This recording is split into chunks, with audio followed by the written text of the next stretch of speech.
खराब नींद से अल्जाइमर हो सकता है, तहकीक से साबित। तवील अरसे से डॉक्टरों का ख्याल था कि नींद की कमी या खराब नींद बड़ी उम्र में अल्जाइमर का बायस बन सकती है, ताहम अब ये बात पहली मरतबा तहकीक से भी साबित हो गई है। इटली की यूनिवर्सिटी ऑफ ट्यूरोन और स्लीप मेडिसिन सेंटर की मुश्तरका तहकीक में सामने आया है कि कम सोना या बार बार नींद का टूटना अल्जाइमर का खतरा बढ़ा देता है।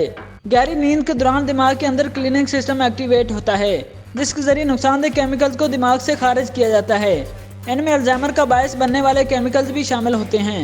इस सिस्टम को ग्लिम्फेटिक सिस्टम कहा जाता है, लेकिन बार बार नींद टूटने से दिमाग में ये क्लीनिंग प्रोसेस एक्टिवेट नहीं हो सकता और तमाम मादे दिमाग के अंदर ही मौजूद रहते हैं और वक्त के साथ साथ असाबी निज़ाम को मुतासर करने लगते हैं। इस हवाले से चूहों में तजर्बात किए गए और इन्हें नींद के दौरान बार बार थोड़ी थोड़ी देर के बाद जगा कर इनकी नींद को ख़राब किया गया।